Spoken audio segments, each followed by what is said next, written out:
Wrigley's Spearmint Chewing Gum, the refreshing, delicious treat that gives you chewing enjoyment, presents for your listening enjoyment Edmund O'Brien as Johnny Dollar. Are you the insurance detective? That's right. Who's this? Johnny Doe for now. Do you want to crack the Calgary job? What? Calgary Products down in Camden. 300,000 payroll robbery on the first of the month. This isn't my kind of a gag. Try it on somebody else, Wait a minute. This is no gag. Check the Alliance Bonding Company in New York. They've kept it out of the papers. If you're interested, be at the same phone tomorrow night at 10. I'll call you.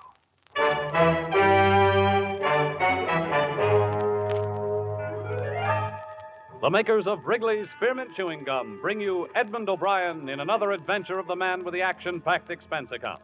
America's fabulous freelance insurance investigator. Yours truly, Johnny Dollar.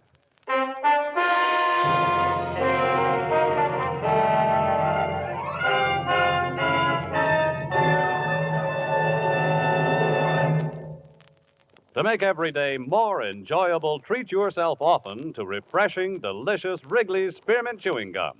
Here's a taste treat you can enjoy indoors, outdoors, at work, or at play. The cool, long-lasting mint flavor refreshes you. The smooth, steady chewing helps keep you fresh and alert.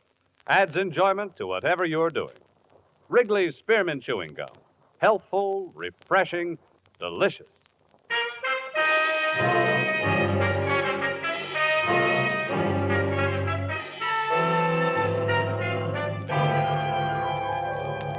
Expense account submitted by Special Investigator Johnny Dollar to Alliance Bonding Company, New York City, New York. The following is an accounting of my expenditures during investigation of the Calgary matter. Expense account item 1, $10.50 transportation from my Hartford apartment to Alliance's Manhattan office.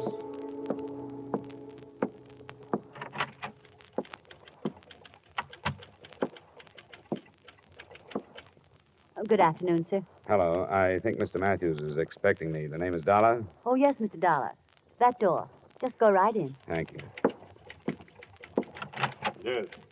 All right, Al. That'll be fine. The first bout starts at 8, but we don't care if we miss that.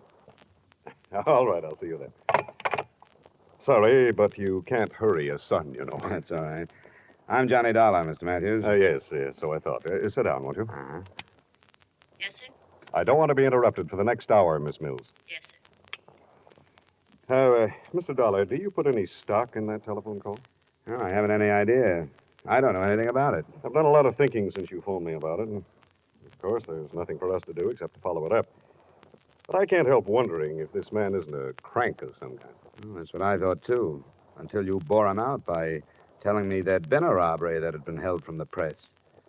Why has it been kept a secret?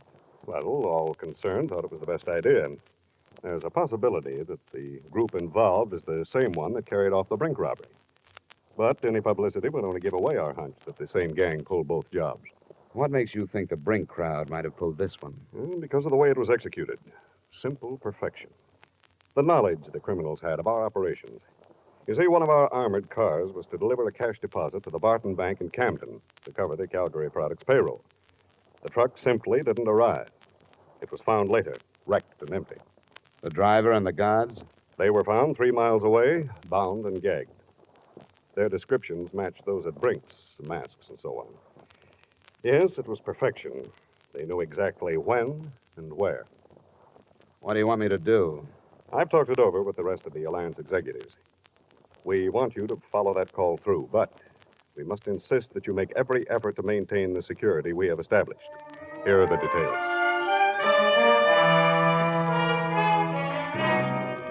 Expense account item 2, same as item 1, transportation back to Hartford. At 9:45 that night, I was in my apartment waiting for the promised call from John Doe. At 10:05, my phone rang. Johnny Dollar. Stanley, 3469. Yes? 1 moment, please. Philadelphia's calling. Philadelphia. Your call to Hartford is ready. Go ahead, please. Mr. Dollar, Yeah? what did you decide about the Calgary job? Well, what happened to the man I talked with last night? He didn't dare phone you tonight. He was afraid you'd be set up with the police to trace the call. I haven't talked to the police. Don't. If you do, it's all off. He doesn't want to be arrested. He wants to surrender to the New Jersey District Attorney's men. The guy I talked with last night? No, he wasn't involved with Calgary. It was a friend of his. Do you want to talk it over with him? Where? There's a room reserved in the name of Charles Randall at the Brantford Hotel in Bridgeport. Check into it between 7 and 8 tomorrow night. Sign the register, Charles Randall, 7458 Walnut Drive, Boston. Look, why doesn't he just take my address and come over here? He can't. Why not? Brantford Hotel, Bridgeport. If you're interested, be there.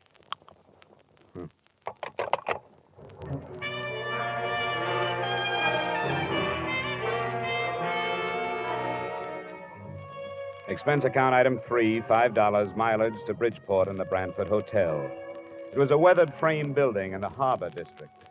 I felt conspicuous walking across the lobby to the desk because I was the only man in sight who was wearing a tie. I wondered, since I was so out of place, why that address had been picked for a meeting that I assumed was not supposed to attract attention.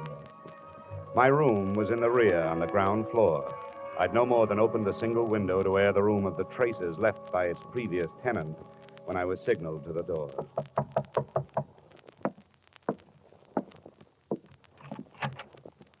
Dollar, Yeah.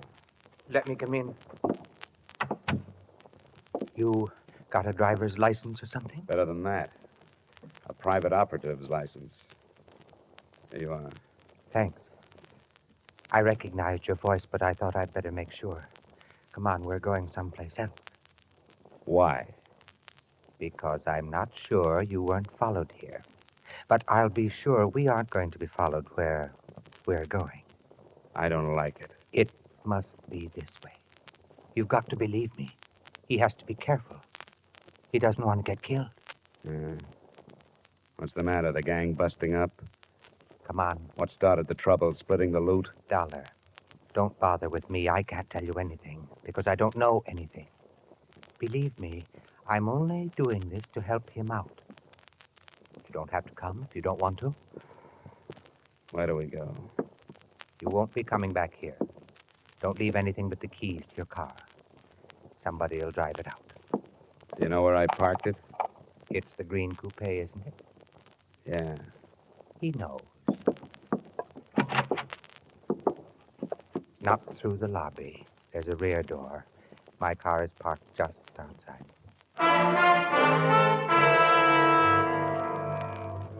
We drove without speaking, crisscrossing town and backtracking until he was satisfied there were no followers, and then out of town in roughly an easterly direction, following the shore of Long Island Sound. I clocked 3 4/10 miles on the speedometer, starting at the city limits. Then he switched off the lights and turned right into a pair of ruts. Finally, we bounced to a stop in front of a cabin near the water. Watch your step. There are a couple of roots in the path.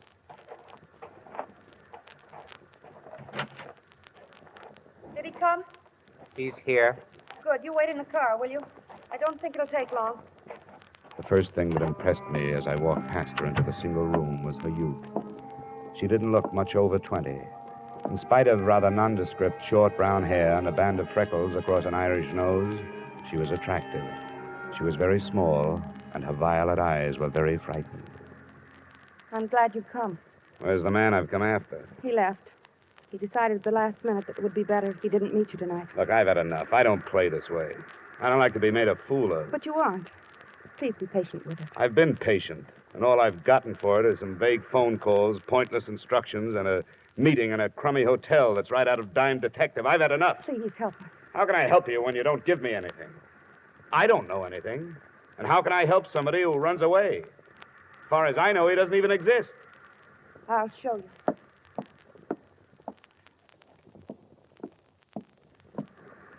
Open it. His share of the Calgary money's in it. But if you can take the wrappers off.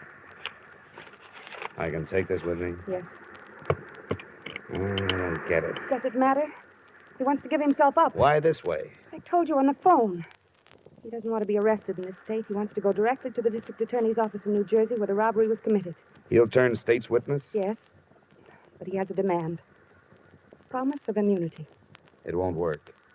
Any promise like that destroys the value of testimony. Might even bar it from the trial. It's been done. It's never promised. You'll have to take his chances on that. It doesn't have to be public. You can try, can't you? Sure, I can try it, but I won't get it. Anything else? Yes. He wants to be placed in protective custody until after the trial. How many other men were in on the job? He wouldn't tell me. I can't tell you anymore. Will you go to New Jersey? I'll have to have 2 days. I may not be able to see anybody tomorrow. All right. You'll call your Hartford number both nights at 10. You'll have to go now. Please do your best.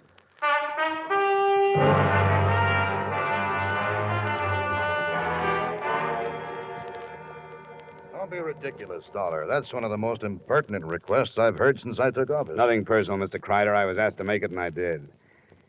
Well, would you see that he's placed under protective custody until after the trial? Why should I grant this criminal any favors? Well, if it means breaking the Calgary matter, it seems to me a favor or two would be worthwhile. We'll break it in due time.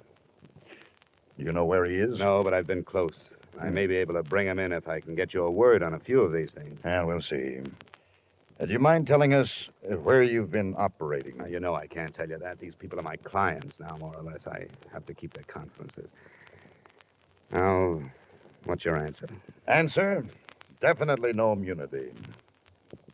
Protective custody? All right. Yes, we'll assign a couple of men to guard him. Okay, Mr. Kreider. I'll see what I can do with that. You'll hear from me in a day or so.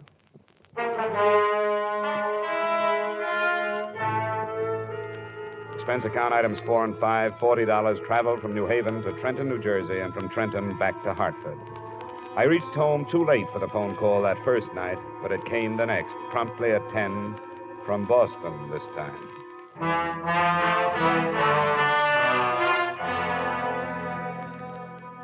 What happened, Dollar? How did you make out? No worse than I expected to. Protection, but no immunity. Oh, that's not so good. They weren't too happy with the situation. I think because they want to make an arrest themselves. Were you followed? Yeah, 2 men. They're watching my building now. But I can lose them if you still want to negotiate. Can you come to Boston? Tonight? Yes, if you're sure you can shake the New Jersey men. Where do we meet? You're sure your line isn't tapped? They haven't had time, but they will if you don't quit stalling. Drive up through Springfield and Worcester. Just outside Boston, you'll pass through Auburndale. On the other side of it, there are 2 bridges. After you've crossed the second one, pull off the road and wait. All right, I'll be there. Well, let me tell you something. This is the last trip. Get your man off the dime. I can't spend the summer touring New England.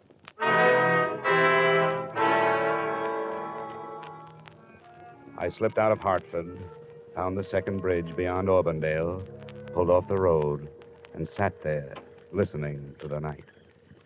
I sat there for an hour before anything happened.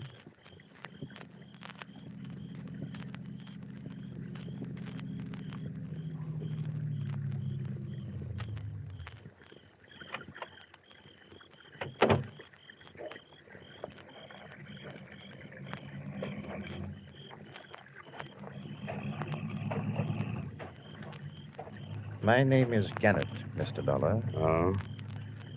Are you the one? Yes, I'm the one. Get in. Thank you.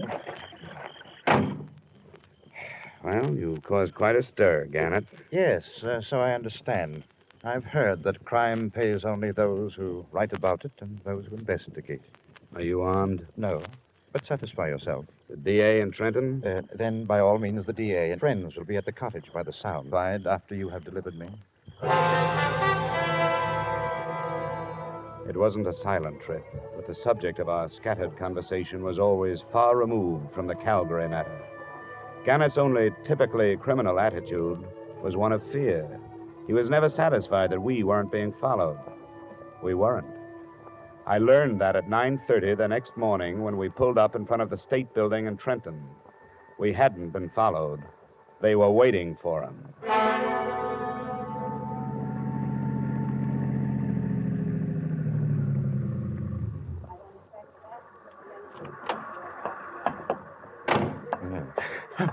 Al, no, don't. Al!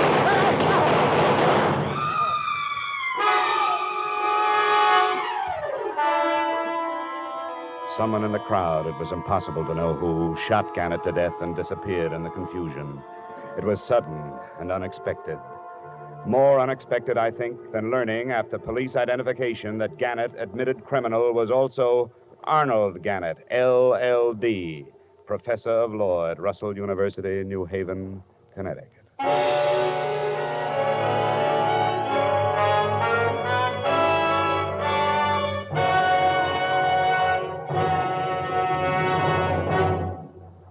To make every day more enjoyable, treat yourself often to refreshing, delicious Wrigley's Spearmint Chewing Gum.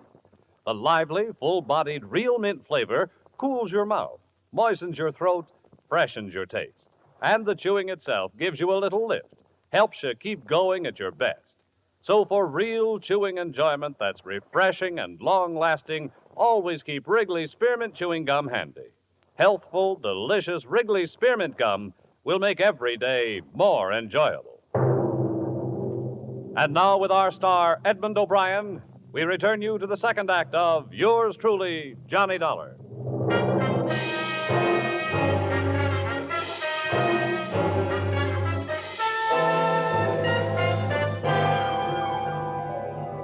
A lot of answers died with Professor Arnold Gannett on the sidewalk in front of New Jersey State Building, but one had been born at the same time. They answered why the police of 6 states had made no progress in the Calgary case. They'd been following usual procedures, carrying out their investigations in criminal circles. There was nothing for me in Trenton except the possibility of a session of questioning by the district attorney's men, so I faded out of sight and started back towards the cottage on Long Island Sound.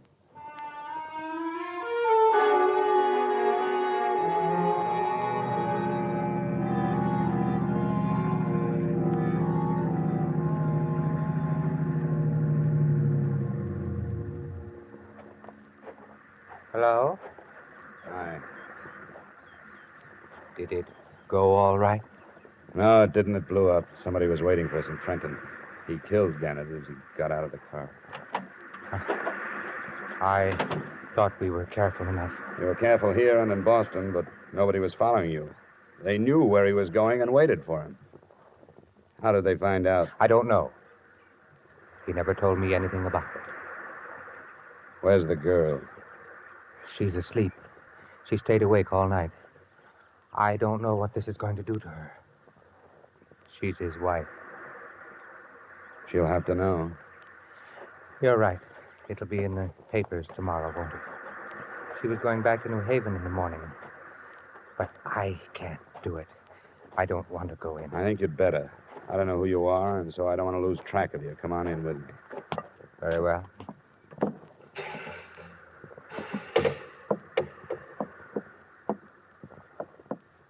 Mrs. Gannett? Mrs. Gannett? Oh, what is it? There's been trouble. Yes, there has. Where's Arnold? He's dead, Mrs. Gannett. No, He was killed before he could surrender. I want you to tell me who did it. I don't know. I don't know. I don't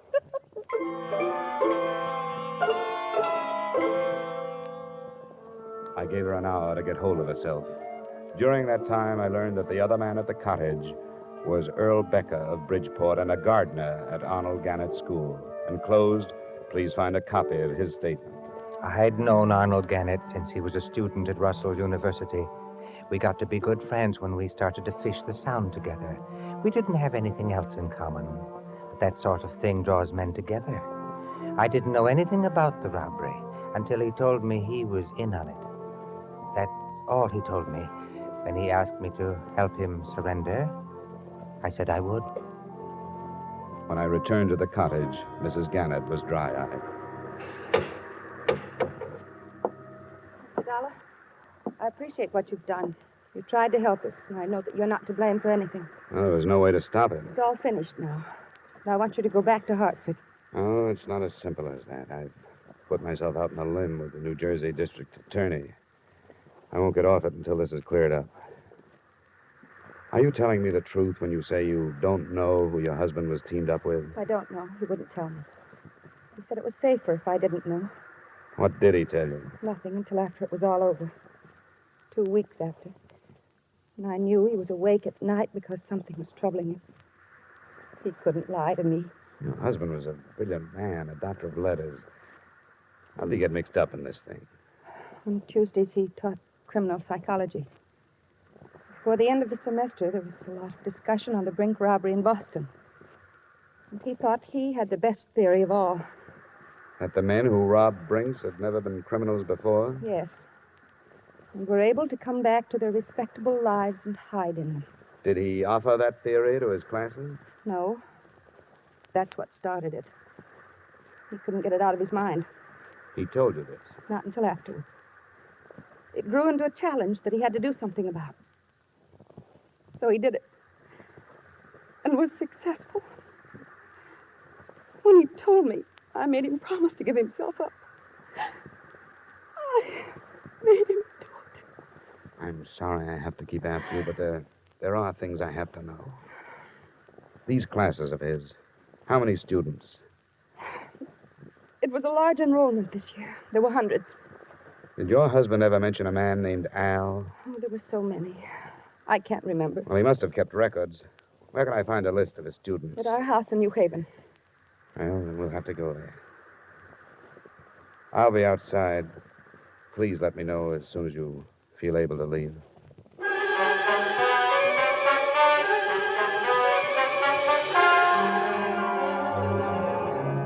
By now, the time element had become important. I knew that before long, the police would be swarming into Gannett's house and make my search impossible. I also knew I'd be dragged back to New Jersey for questioning. On the way into town, I tried to get some more information from Mrs. Gannett, but no luck.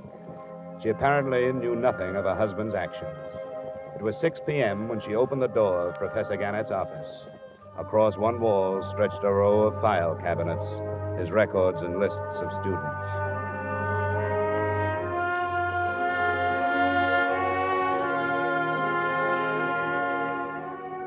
I never knew how many men's names start with the letters A and L.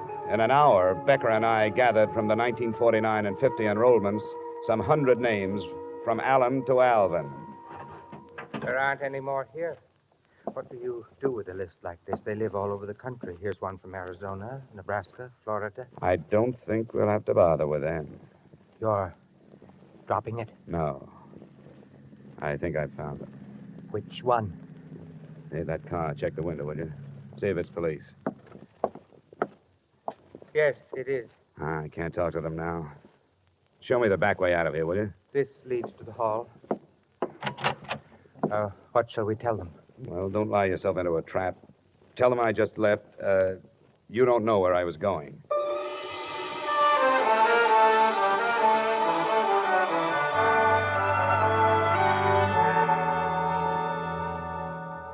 Have you read the papers, Mr. Matthews?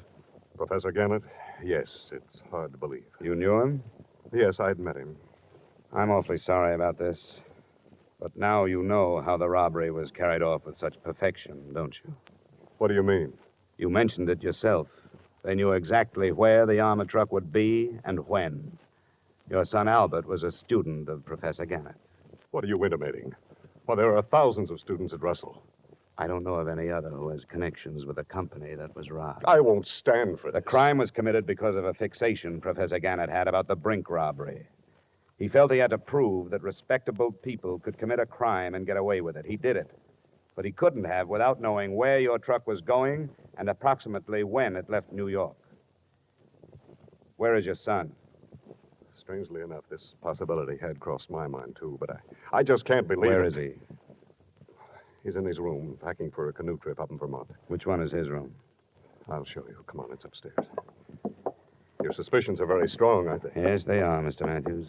What have you learned about my son? That his name is Albert. Then there is no proof. I don't know. I want to find out. But he would have no reason to do anything like this. I have always given him everything he wanted. But he's a brilliant boy, much too intelligent. Here's his room. Al, Yes, Dad? What is it? may we come in? I was just finishing. Oh, I'm sorry. Al, this is Mr. Dollar. I'm the investigator working on the Calgary matter. Oh? Well, excuse the room. My stuff's all over the place. I'm going up north. Where were you this morning at 9 o'clock? Why, What is this? Where were you? I don't see that it makes any difference. It does. Because I was with Professor Arnold Gannett at 9 o'clock. Before he was killed, he called to somebody named Al. What does he mean, Dad? I don't understand. Mind if I look over your room? For what? For a gun. A .38 from the sound of it. The police will be able to check the slugs that killed Gannett. Dad. Yes, Albert? Dad, I did it. I don't know why. I don't... What'll I do? I don't know. Dad, it wasn't supposed to end like this. Dad. I can't help you now, son. All right. All right, then I'll get away. No, you don't. It's no use. Get away from me. Oh. I'm sorry, Mr. Matthews. Yes, Mr. Dollar. I'm sorry, too.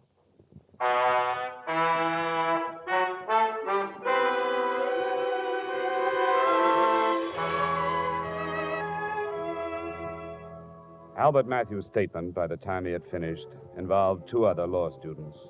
They, too, were from families that should have not included criminals. And I wonder if Professor Gannett's unsuccessful experiment doesn't mean that the Brink robbery, $2 million, wasn't committed by persons now hiding behind respectable lies. Expense account total, $1,180. Yours truly, Johnny Dollar.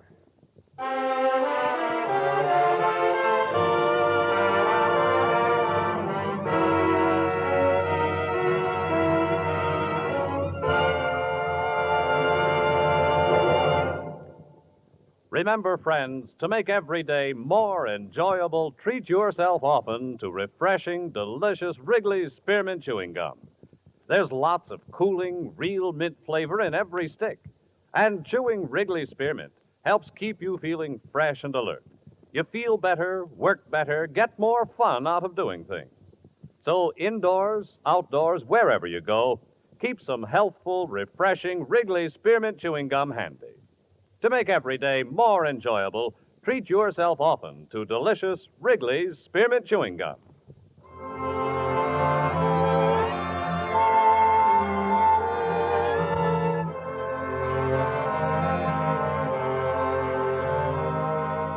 Yours truly, Johnny Dollar, brought to you by Wrigley's Spearmint Gum, stars Edmund O'Brien in the title role, and is written by Gil Dowd and David Ellis, with music composed and conducted by Leith Stevens.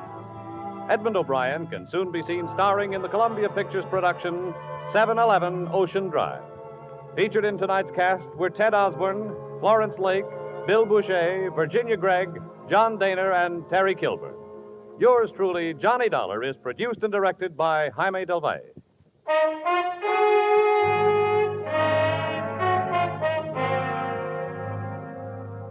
The makers of Wrigley's Spearmint Chewing Gum hope you've enjoyed tonight's story of Johnny Dollar and that you're enjoying delicious Wrigley's Spearmint Chewing Gum every day.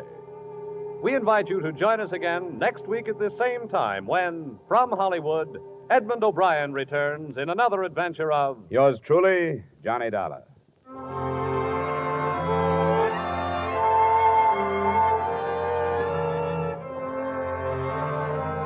Bob Stevenson speaking. This is CBS, the Columbia Broadcasting System.